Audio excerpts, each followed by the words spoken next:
Good afternoon from AlphaCars. My name is Tom, coming to you from our Northampton location, and today we're going to be taking a look at this 2011 Mercedes-Benz GL450. This GL is showing just over 119,000 original miles. If you would like to see a high-resolution detailed photo set, please reference the listing at alphacars.com. There, of course, you will also find a free included CarFax report, alongside a long list of technical data related to this vehicle's remaining tire life, the current brake condition, as well as individual readings from each panel using our paint depth gauge. But today I'll be taking you on a quick condition overview on both the interior and the exterior of this GL450, as well as showing you some of its most notable and interesting features. We'll start here, working our way backwards on the driver's side exterior, looking at this black paint. The finish is largely very nice, while you will encounter the most minor imperfections for a vehicle of this vintage, such as the small ding there behind the driver's door handle, and that minor scratch there at the base of this rear door.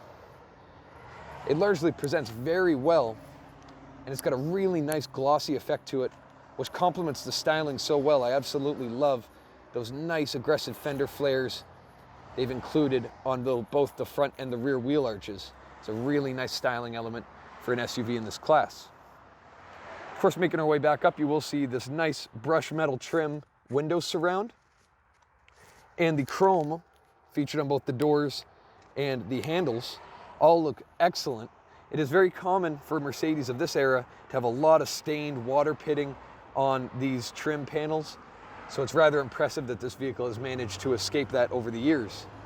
See there, the running board also looks really nice, and the 20-inch split 5-spoke wheels look beautiful as well. You won't find any curb rash on any corner of this GL450, and I'll show you the passenger side in just a moment.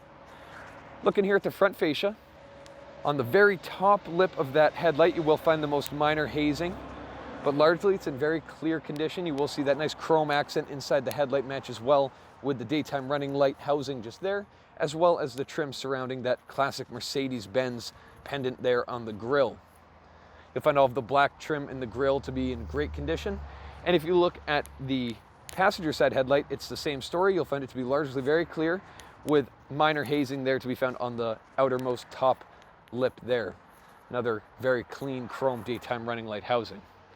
Looking here at the front passenger side wheel, you'll find it again free of any curb rash. Looks really nice.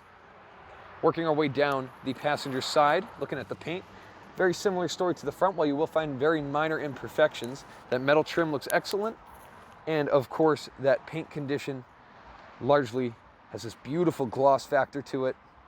Looking here at another spotless wheel on this GL450. You'll find another really clean running board as well here on the passenger side. Here at the rear of the vehicle, you'll find both taillight lenses to be crystal clear, really nice shape. You'll find all the chrome badging in equally nice shape. And one impressive thing about this vehicle is that nice loading deck cover just there. Most of the time with vehicles with this mileage, you'll find these to be generally just abused. Very little care is taken when loading items into the car, and as you can see, the previous owner certainly did take care, where it's got the most minor imperfections to be found there, and that is a nice thing to look for. On the rear bumper, you will find a couple minor imperfections in the paint, and just a couple inconsistencies, as you can see there, with the clarity in the paint just here at the back, but again, largely very nice. Next up, I'd like to take you on a quick tour of the interior.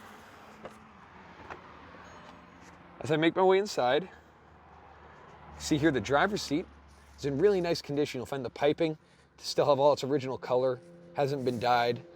Normally that panel will wear out pretty quickly. And while you will find some minor wrinkling marks there on the outer bolster at the seat bottom, again, it's largely in very nice condition. The passenger seat, of course, looks beautiful. Really nice condition there as well. See the headlights, headrests have really nice stitching to be found on them just there, and are electronically adjustable, as you can see, as I use the seat control to even them out. Making my way inside, one really nice thing to note, first off, is all of the wooden trim still retains all its original color.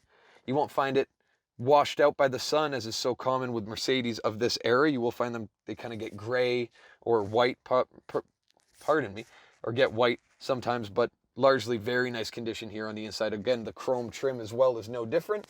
Chrome trim looks great and matches so well with that wood.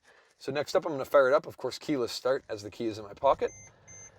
Engine fires up very rapidly. Climate control fires up, blowing some ice cold AC. As we look at the steering wheel, you'll find all the controls to be in beautiful shape. They've still retained their original form and function. Generally, with buttons like this from a vehicle of this year, you'll be starting to see them wear out and kind of lose their original shape. But in this case, they look perfect. Care has certainly been taken in this interior by previous owners. You can see there, all of the controls around your center screen look excellent as well. No wear on the text to be found there either. In your center control stack, it's a very similar story. They look perfect. You do have the heated seats fitted as well.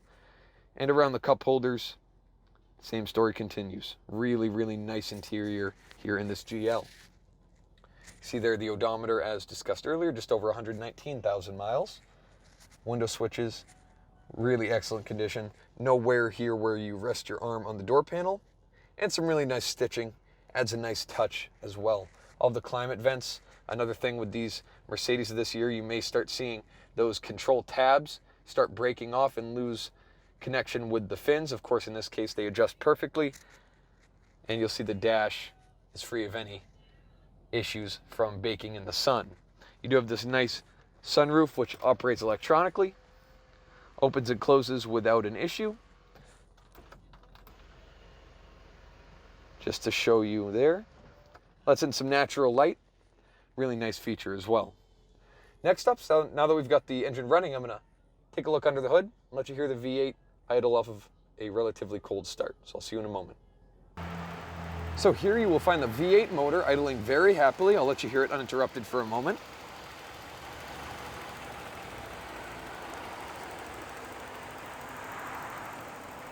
Of course, the engine bay is very clean.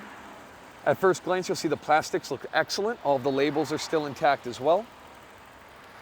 But it's even nicer as you look a bit deeper into the engine bay. If you look at the valve cover there, here on the passenger side, you'll find no oil deposits or small pools, as you may see on some other vehicles. All the mechanical aspects of the engine look just perfect. And it's a similar story here on the driver's side. You won't find any corrosion there on that valve cover. All the hardware looks nice and clean. And as you can see, just really nice, no moisture buildup or oil residue. This is a very, very smooth powertrain in this GL, and it fits the whole idea of this GL SUV perfectly. Very nice, smooth power delivery. Not excessive, but when you need the power, it's certainly on tap. Really strong, smooth engine. So making our way to the second row seating here, you'll find the driver's side rear seat to be in excellent condition. The stitching in the headrest looks perfect. And a very similar story there on the passenger side. Now, of course, here on the passenger side, I've laid out a few things you should take a look at. You'll see we have the headrests. I've left one kind of folded up as you would store it. Very clever packaging there. And then you can also see one unfolded. These are Mercedes-Benz branded headsets. Very nice to have here. And of course, you have the two remotes. Now, these remotes, as I'll show you in a moment, correspond with these two televisions on the back of the front seats. Of course, I'm going to fire this one up. Now, the controller does actually control either headrest, as is adjustable there at the top. So I have it set to the left rear now. And I'll fire it up with that one click. And now I'll set it to the right rear and do just the same. You can see this one has fired up for me just here, and the same story here on the right. Now, of course, I can control multiple aspects of this display just here. You will find I can control the source, I can control my different, oh sorry, I'm set to the right screen. I can control the sound parameters, I can control where my input is coming from. Now, of course, you do have command video and audio, which are controlled via the front screen just there, and I also have the display and the disk drive. Now, the disk drive aux setting is relevant. If you look in this panel, you'll see those different audio and video inputs, so you can use your different media devices via these screens, and also a DVD player, which serves these two screens as well. Really nice feature to have. And then these headrests pair up to the system as well. So of course, very nice feature to have. These can be powered down with this remote as well. Just worth noting. So now I'll put away these different bits, and I'm going to fold down these second row seats so I can give you a quick look in the third row. So I'll be right back with that. All right, so as you can see, I've folded down the second row seats quite easily. And now to deploy the third row seats, it's a really convenient feature here. I have these two sets of two buttons. And if I select the raise up the left side, it electronically deploys very quickly, and I can do the same to the right side. As you can see, the seats are in excellent condition. You do have minor stitching tear just here at the front of the passenger side seat. Driver's side seat is in just stunning condition. Very minor wear, as these seats aren't used as often. As you can see, I can do the exact same from these controls. There are also identical controls in the back, accessible via the tailgate. Of course, now I will go over and pop the tailgate for you. I'll show you the one-touch operation. Just pull that latch and you'll see it deploy. Again, from here, similar controls there on the right, and I also have access to a power outlet, household style, as you may have noticed. As you can see, same controls over here. And of course, the right side works as well. Would just like to confirm all of these controls function properly. And of course, no different for putting the seats down. So last thing real quick, I'm just going to insert the factory kind of rubber floor mat and show you the mats that are included with the vehicle as well. So we'll be right back with that. Okay, so there we are. I've installed the rubber protective floor mat and I've redeployed the second row seating. Here you'll also find we have the original carpets, all of which are in very nice condition. And we also have some all-weather mats as well for the first and second rows. Of course, I can show you the one-touch operation. Closing down the tailgate operates very smooth. You won't hear any strange noises in the mechanism. As you can see there, closes up nicely. So if you have any further questions related to this GL450, please reference the listing at alphacars.com, and there you will find all relevant contact information. Thank you so much for your time and have a wonderful day. We hope to hear from you soon. Thank you.